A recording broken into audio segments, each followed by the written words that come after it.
कल हम लोगों ने बीपीटी थ्योरम किस तरीके से करते हैं वो तुम्हें मैंने सिखा दिया था। होप सो कि जो होमवर्क दिया था वो भी तुम लोगों ने कंप्लीट कर लिया हो। मुझे कुछ लोगों ने बोला है कि मैम आपने जो होमवर्क सेंड किया है वो करके नहीं आया है। तो देखो, होमवर्क तो मैं सेंड कर चुकी हूँ, पता नहीं ये 2 या 3 दिन से ये इशू आ रहा है। जो वो मैं सेंड करती हूँ शायद तुम लोगों को विजिबल नहीं होता या काफ़ी टाइम बाद विजिबल होता है। तो मैं फिर से आज एक बार होमवर्क सेंड कर दूँगी। जिन जिन लोगों को होमवर्क का पीडीएफ नहीं मिला होगा वो लोग अपना होमवर्क कर लेना। अब एक बात देखो, अगर तुम्हारी टेक्स्ट बुक के अनुसार मैं अगर चलूँ और तुम लोगों को बीपीटी थ्योरम बताऊँ तो तुम्हारी बुक के अनुसार बीपीटी थ्योरम खत्म हो चुका है, राइट। उसमें थ्योरम है और जो कल मैंने तुम्हें इलस्ट्रेशंस होमवर्क में दिए और जिस तरीके के करवाए उस तरीके के छुटपुट छुटपुट सवाल है। लेकिन बेसिकली बीपीटी थ्योरम से आपको इस तरीके के शो दैट वाले सवाल बनने चाहिए, ठीक है। तो मैं कुछ इलस्ट्रेशन से तुम्हें सिखाने की कोशिश करूँगी कि किस तरीके से ये शो दैट वाले सवाल आपको सोचने होते हैं, आपको बनाने होते हैं, एंड बाकी चीज़ फिर तुम लोगों के हाथ में। देखो क्या बोला गया है कि आपके पास बाजू में एक फिगर है, उस फिगर का जो ये ऊपर वाला हिस्सा है ये एक ट्राइंगल है, ठीक है। कौन सा ट्राइंगल है ये आप लोगों का? ए से ये शुरू हो रहा है, बी और उसके बाद सी। याद रखना कि बीपीटी थ्योरम में हमेशा हमको जिस चीज़ की रिक्वायरमेंट होती है वो होता है आप लोगों का एक ट्राइंगल, ठीक है। ट्राइंगल के अलावा किसी दूसरे आप शेप में कभी भी बीपीटी थ्योरम नहीं लगाओगे। और नीचे की तरफ भी तुम लोगों को एक ट्राइंगल दिख रहा है, अच्छा दिख रहा है। तो सबसे पहले मैंने ट्राइंगल को लोकेट कर लिया।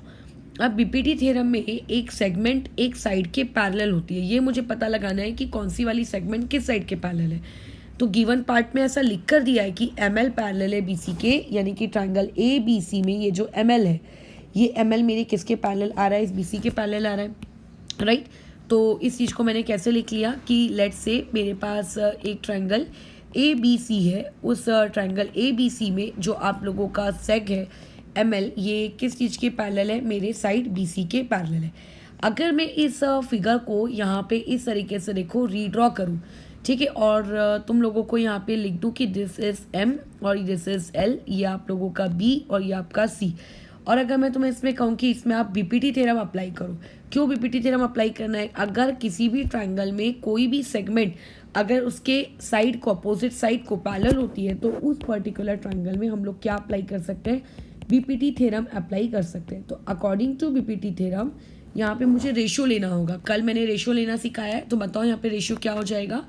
यहाँ से रेशियो आएगा ए एम अपॉन में एम बी और इक्वल टू में क्या आ जाएगा यहाँ पे तुम लोगों के ए एल अपॉन में एल सी। ये आ गया। इसको दे दो इक्वेशन नंबर 1, क्योंकि इसके आगे हम लोग सॉल्व नहीं कर सकते, राइट। अब आ जाते हैं दूसरे वाले ट्राइंगल में। तो अब देखो दूसरा वाला ट्राइंगल क्या है आप लोगों के पास?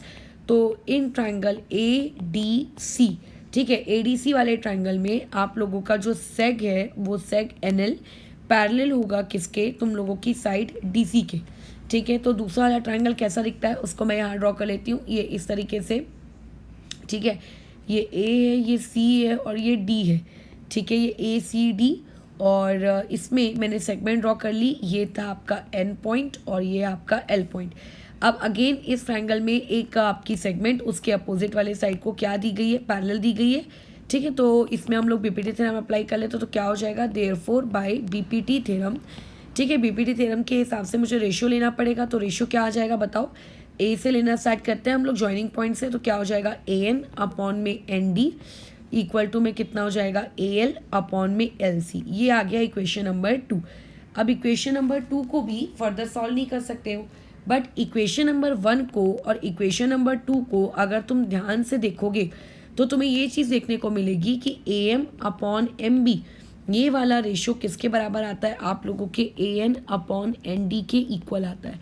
वैसे हो सकता है कि जो सवाल होता इस सवाल में यही तुम्हारा टू प्रूव होता, राइट। इस सवाल में यही तुम लोगों का टू प्रूव होता, बट इस सवाल में उसने ये टू प्रूफ नहीं दिया है। देखो इसने इस बार टू प्रूफ क्या दिया है? ए एम अपॉन में ए बी चाहिए। हम लोगों का तो ए एम अपॉन में एम बी आया है, बराबर। हम लोगों का तो ए एम अपॉन में एम बी आया है। तो अब एक बात ध्यान देना, अगर आपको यहाँ पे एम बी की जगह ए बी चाहिए, ठीक है, एम बी की जगह क्या चाहिए? A B. एम बी और अगर मैं ए बी में कंपेयर करूँ तो एम बी एक छोटा सा टुकड़ा है ए बी का, ठीक है, यानी कि ए बी क्या है? उसका छोटा सा पार्ट। ए बी एक कंप्लीट पार्ट है और एम बी उसका एक छोटा सा टुकड़ा है। तो आपके टू प्रूव में आपके पास एम बी है और जाना तुमको कहाँ है, ए बी के पास जाना है, तो यानी कि तुम्हें इंक्रीज करना है। ठीक है, तो याद रखो फिर हम लोग अभी कौन सी वाली प्रॉपर्टी लगाएंगे, कंपोनेंडो वाली प्रॉपर्टी लगाएंगे। ठीक है, 9th क्लास में कंपोनेंडो लगाना सीखा है, बस वही प्रॉपर्टी लगाएंगे। अब देखो कंपोनेंडो की प्रॉपर्टी लगाते वक्त यहाँ पे दो लोगों की अप्रोच ऐसी रही।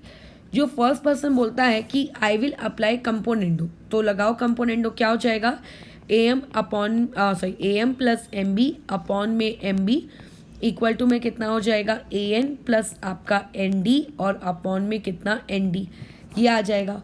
और A M plus M B ये कितना हो जाएगा आप लोगों का ए बी और नीचे में आ जाएगा यहाँ पे एम बी इक्वल टू में ए एन और एन डी का एडिशन कितना हो जाएगा, ए एन और एन डी का एडिशन वो हो जाएगा तुम लोगों का ए डी अपॉन में एन डी।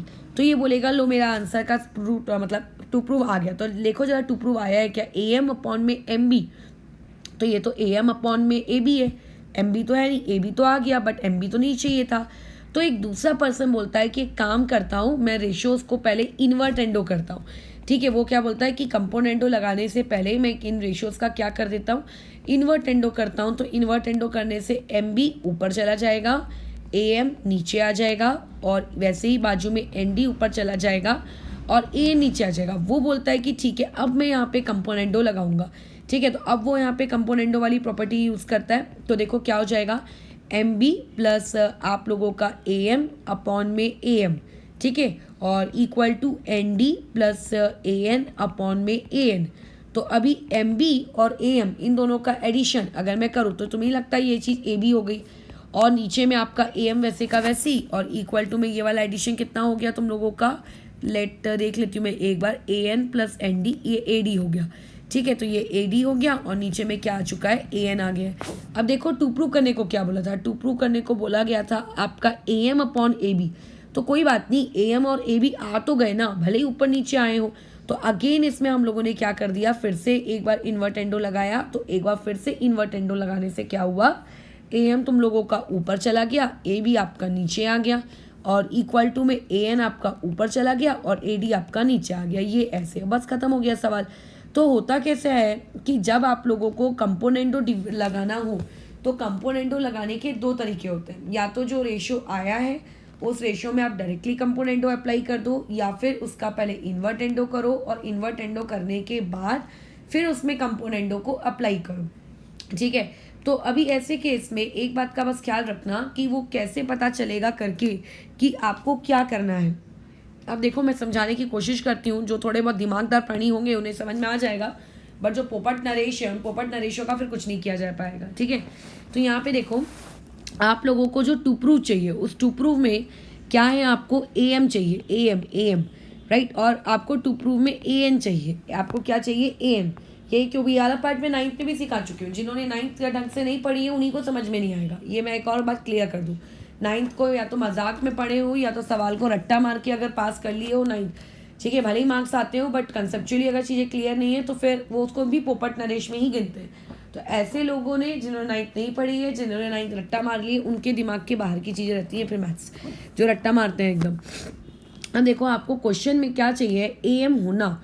जब भी हम कंपोनेंडो की प्रॉपर्टी लगाते हैं, एक बात याद रखना, जब भी हम कंपोनेंडो की प्रॉपर्टी लगाते हैं तो जो चीज़ डिनोमिनेटर में रहती है रेशियो के वो वैसी ही रह जाती है, और जो चीज़ न्यूमरेटर में होती है वो कंपोनेंडो की प्रॉपर्टी लगने के बाद चेंज हो जाती है। जैसे कि यहाँ देखो डिनोमिनेटर में क्या था, एम बी, तो कंपोनेंडो की प्रॉपर्टी लगने के बाद भी वो क्या रहा, एम बी रहा।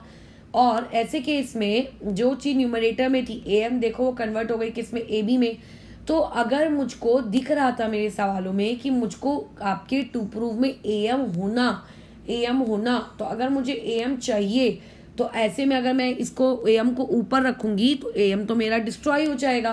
तो इसका मतलब मुझे ए एम कहाँ रखना चाहिए, नीचे रखना चाहिए। इसीलिए मैंने यहाँ पे फिर इसको नीचे लाने के लिए क्या किया, इन्वर्टेंडो, ताकि जब हम कंपोनेंडो की प्रॉपर्टी लगाएं तब आपका वो ए एम डिस्ट्रॉय ना हो करके। ठीक है, ओके, तो ये था तुम लोगों का सवाल, इसको अपनी नोटबुक में कर लेना। एंड इवन जब नोटबुक में करोगे तो इस तरीके से ट्री डायग्राम मत बनाना, डायरेक्ट उस वाले के बाद ये वाली स्टेप करना है, इसको शो करने की ज़रूरत नहीं है। ठीक है, लॉजिकली ध्यान रखना, आपको आपके टू प्रूफ को देखना पड़ता है।